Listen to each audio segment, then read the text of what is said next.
que no es otro que los aranceles de Donald Trump y la política fiscal. Las recientes declaraciones de Donald Trump sobre los aranceles recíprocos han reavivado debates sobre los sistemas fiscales globales y los riesgos de fragmentación del mercado. Trump cuestiona los impuestos injustos, involucrando incluso el IVA europeo, lo que amenaza las relaciones comerciales y la estructura fiscal. Sergio.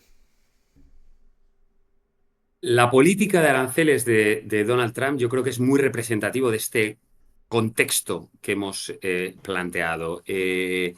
Estados Unidos se ve en un escenario que es el del capitalismo, la globalización, el multilateralismo, que de alguna manera Estados Unidos siempre había sido el gran favorecido de este mundo, de este orden internacional que había conformado, que ahora interpreta que realmente no es tan beneficioso, ¿no? El que está sacando partido en términos de eficiencia, en términos de penetración económica, es China.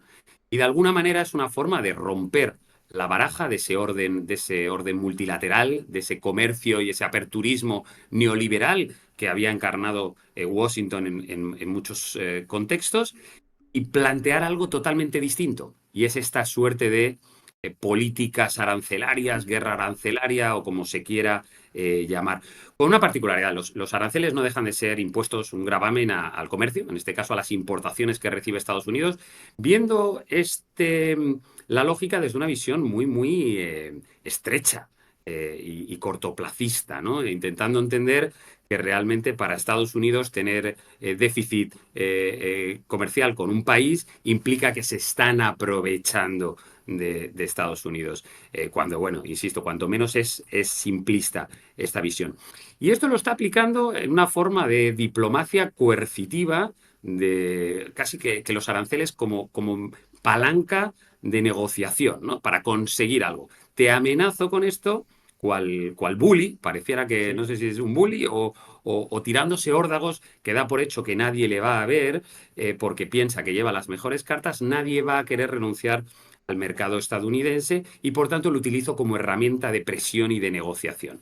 Esto tiene muchos peros, ¿no? Ya se ha hablado cómo se le puede volver, probablemente se le vuelva en contra a Estados Unidos. Por varios motivos, ¿no? No quiero desglosar todos los elementos, todos los efectos, pero hay algunos que yo creo que hay que identificar. En primer lugar, el efecto más inmediato que tiene que ver con cómo afectan esos aranceles a los propios ciudadanos, al consumidor estadounidense, a las empresas en Estados Unidos. Y eso va a generar un incremento de los precios, inflación. Que a nadie se le olvide que uno de los críticas que se comentaron de la administración Biden era la alta inflación. Entonces, cuidado porque este es uno de los elementos que hay que ver luego Donald Trump, el músculo o la fidelización de sus huestes, digamos así, de sus acólitos, para soportar cuando los precios se encarezcan en Estados Unidos, que probablemente sea el primer efecto. Y conecto esto, probablemente para distraer la atención, y en eso es un maestro, aumentará todo lo que tiene que ver con la agenda la agenda cultural, la agenda anti-woke, la agenda eso que han propugnado todos estos grupos de la extrema derecha radical trampista, anti-inmigración, y políticas de inclusión. Probablemente veamos un ascenso de eso cuando la economía se resienta, ¿no? Como forma de distraer la atención. Pero mencionaba no solamente el efecto de la inflación, que es fundamental, sino también, de alguna manera, en el medio plazo, la idea de la desviación de comercio.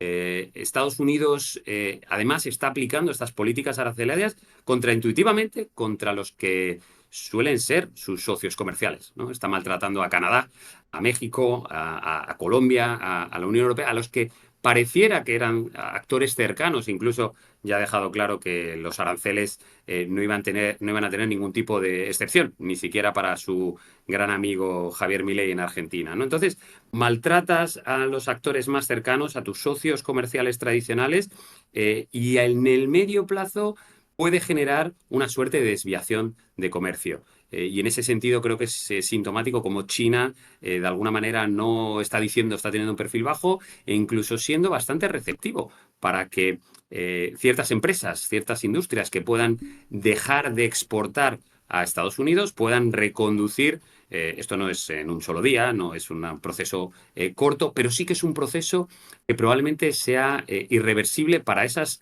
empresas que decidan desviar su comercio y dejen de vincularse con Estados Unidos.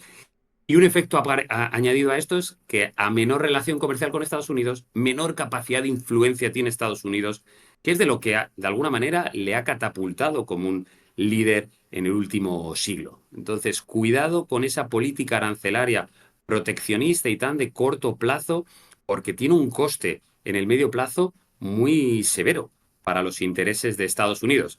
Lejos de hacer a Estados Unidos grande otra vez, puede que acelere esa desconexión y esa falta de preponderancia en el escenario internacional.